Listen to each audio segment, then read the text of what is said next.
Meow. Meow. Yeah, you just ate, buddy. You're gonna have to wait till I come back. Yeah, anyway. Slugs.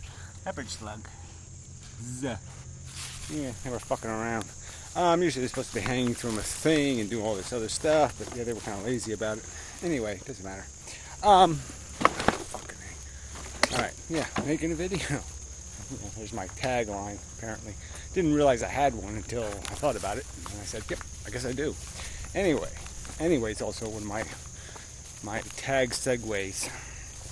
We're also, whatever, generic. Yeah,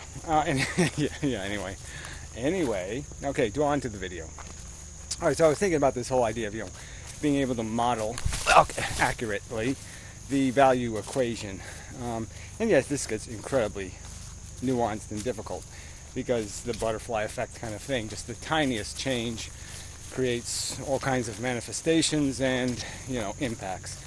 And so I could say something like, alright, so you have a mugger and you have a lovely little pregnant woman. And the obvious conclusion is, okay, the mugger's bad, pregnant woman's good.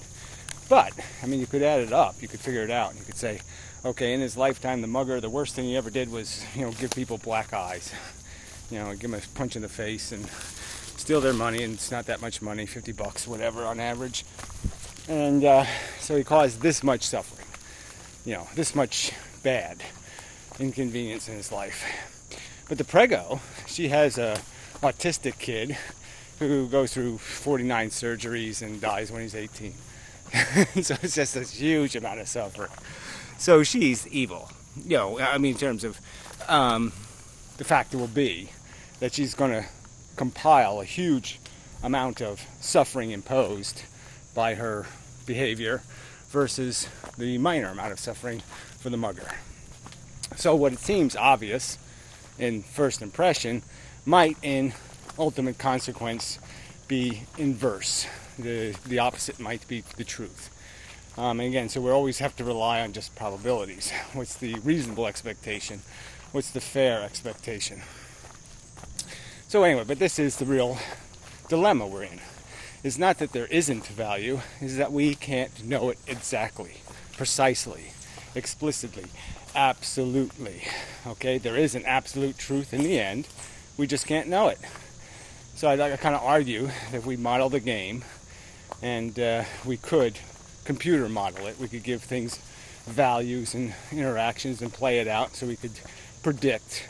That would be nice. That would give us more advantage here in recognizing the fact that there is an outcome. And it's always going to be the long term. This is a key factor, okay? It's not just what happens today, it's what happens as a consequence of today. And if I change today, I change tomorrow, and I change the next day, and I change the next day, the implications are reach much further than the immediate circumstance. So clearly I could argue that the immediate gratification of satisfying your desires doesn't mean much if a bunch of unsatisfied desire will be the consequence of your existence in terms of its long-term impact. And that's something we just have to be aware of. I'm not saying I have the answer. I'm saying we all have to recognize that's the dilemma that we are in. And so that we really should start working on this model to some extent and recognize these mistakes that might be kind of obvious. Like we are making this mistake about, yes, pregnant woman good, mugger bad, and this might not be the truth. This might not be enough of a truth to not need to modify that equation substantially. Alright, so I would argue that in deciding values, so let's do some of that. Let's describe some kind of at least proportionality. We know there's a difference between somebody being comfortable and somebody being uncomfortable. Somebody having AIDS and somebody not having AIDS. And we can say pretty explicitly that for the individual, it's certainly better for as few people as possible ever to have that disease as possible, as long as you don't, in some other side effect of that, is some bad manifestation. I mean, you could argue that if World War II didn't happen, we'd have overpopulation would be so much higher than it is now already. So we would have gotten to the brick wall of unsustainability quicker. Could be argued. I don't know whether it's true. But again, it's part of the model. But anyway, let's just do the model as a chessboard. Let's simplify it as much as we can and try to keep it as uncomplicated as possible. So we're basically arguing is that winning is the objective. Gratifying this objective of survival, or whatever you want to call it. It's playing the game, maintaining the game. And the idea would be is to win the game. Let's say that the negative is appreciated in the fact that a piece is destroyed or taken off the board. And when that happens, it's a negative thing. And when the piece remains on the board, that's a positive thing. So the idea is to win the game, but kill as few pieces as possible. And that would be the objective, is to play the game, minimizing the amount of suffering and maximizing the amount of playing of the game. And so we can play out scenarios. We can play out strategies that can get you there. Better democracies, a more rational United Nations, World Health Organizations that are actually funded, spending money on the long term rather than the short term. These are all rational things we could do that would make the efficiency of the game better. Fewer pawns would get shoved off the board, less negative realized. Another element to this is the status of the victim, right? So we could argue that, we can acknowledge there's a difference between somebody having, like, say, somebody breaks into their house, steals all their money, and somebody who goes to Las Vegas and loses all their money. Now we can understand that these are two different circumstances. One is more bad than the other, and that you have to give different value weight to those two experiences. One is totally brought on by themselves, the other one isn't. So, that's and totally is a tricky word, right? Obviously it's a deterministic world, blah, blah, blah. People have psychologies. They can't help themselves because they're stupid. But let's just say they made as informed a consent decision as can be possible. They had 130 IQ, and they were perfectly capable of understanding the implications of what they were doing. But anyway, so you have to recognize this distinction between your victims. It's one thing to make a victim who said, yes, I want to play. I want to ride the roller coaster. I know that 1 in a million people get thrown off the roller coaster and splatted on the fucking asphalt. I accept the risk. And those people who never accepted the risk, never asked to be put on the roller coaster, want to be left the fuck alone, and you won't leave them alone.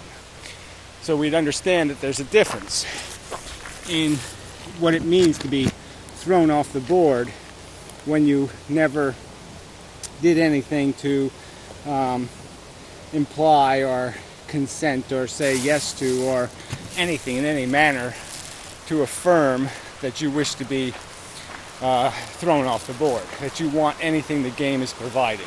You don't want to play the game, you don't want to be part of the game, you just want to be left the fuck alone, and they don't leave you alone, and they steal your money. And so we just have to recognize that when a pawn gets thrown off, a victim is created, it doesn't matter what the status of that victim is, what kind of player the victim was.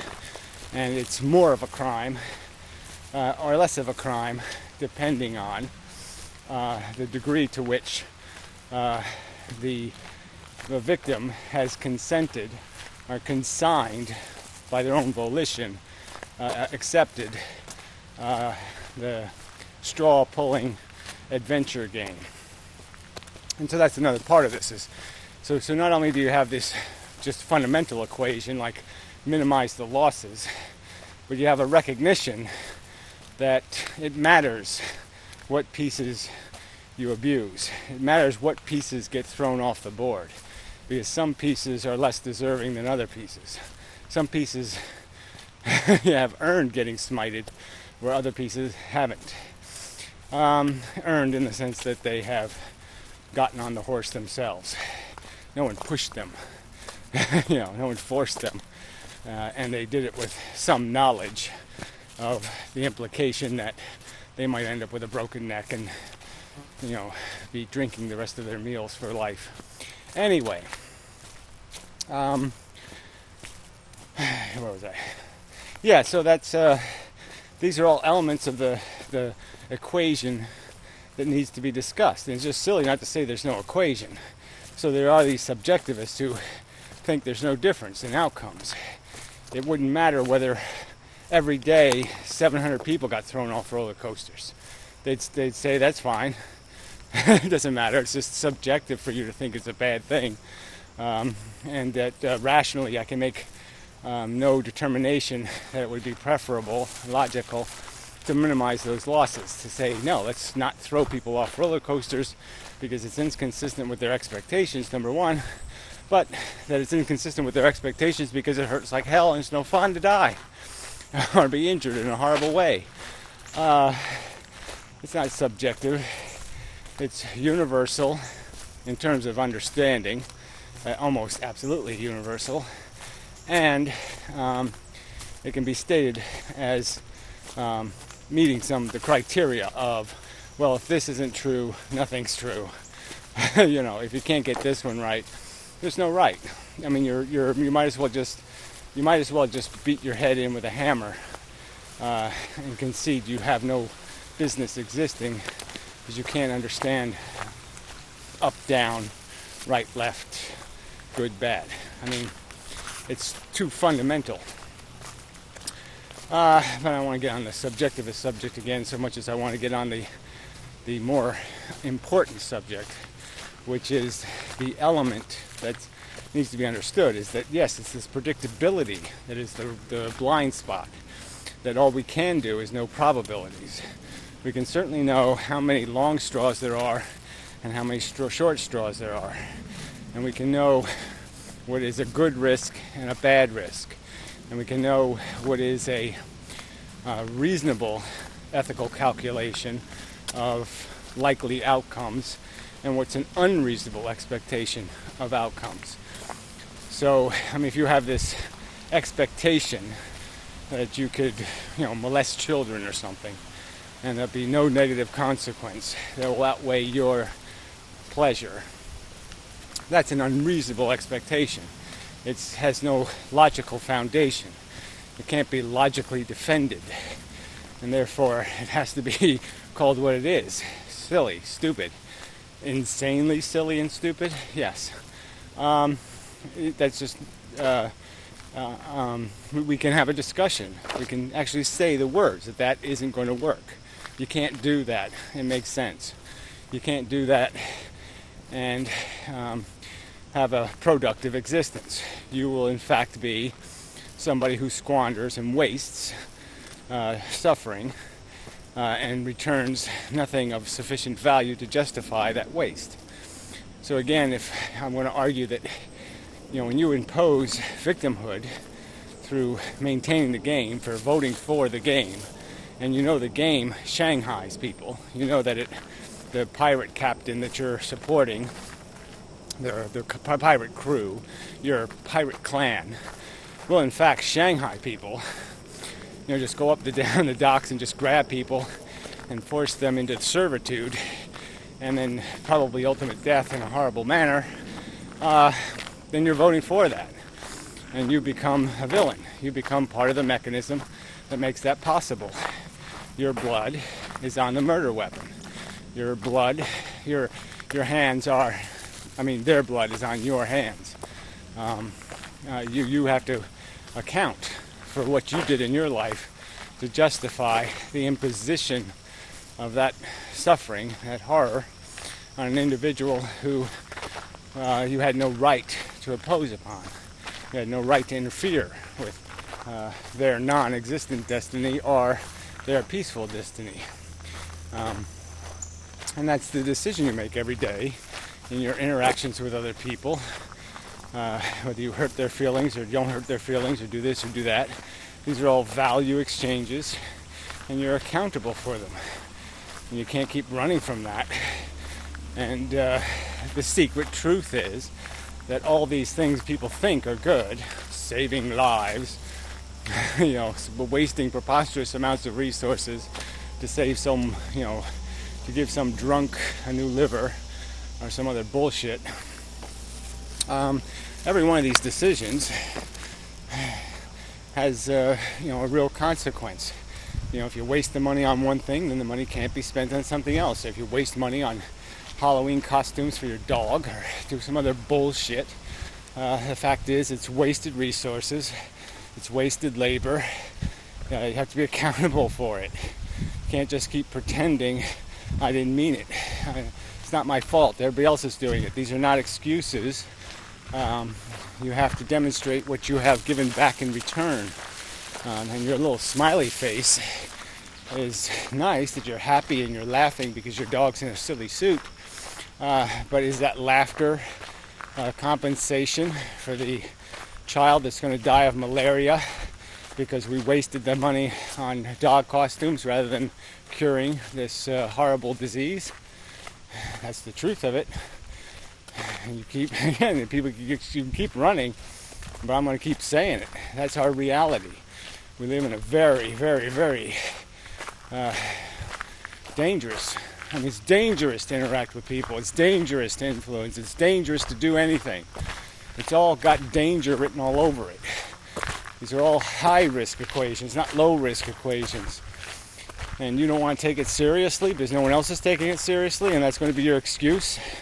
Everybody else is doing it. So yeah, I can legitimately call you childish and immature if that's all you've got as a defense for what little seriousness you give your life, with what little seriousness you take the long-term implications. Again, you can keep thinking about, well, I'm just having a couple of kids, it's no big deal. Yeah, well, what if they have 7 or 8 or 10 kids, and then those 7 or 8 or 10 have another 30 or 40, and then those 30 or 40 have another 200 or 300, and one of them is Jeffrey Dahmer II. Or just to calculate how many are alcoholic, how many have to kill themselves because they're so miserable, how many are put through some sort of trauma you wouldn't wish to face. You imposed it, you created the circumstance, you initiated it, you pressed the button, and that you don't have to face the consequences. And that's the deal. The people who press the button aren't having to experience my revulsion, my angst, my disgust, my fear, my terror, my horror, all of that shit. The assholes who press the button don't have to experience it. And that's the tragedy of the circumstance, is that the fucktards who caused the problem, the assholes who, build the trap, don't get trapped. Because deserve has nothing to do with it. And right there, that should be enough. That statement in itself. You've built a game where deserve has nothing to do with it. You're maintaining a game where deserve has nothing to do with it. That right there should be reason for big giant tilt, error. This is not reasonable behavior. It's not acceptable to play a game where deserve has nothing to do with it. Where you don't get what you pull straws, you pull triggers, you fuck yourself, period. And if you can't build a game like that, you got no right to play. Simple. No logical, defendable reason. Yeah, that's enough. Now, lovely pool and such. Seems like a nice day and whatnot. There are people about. Ooh. Until next time.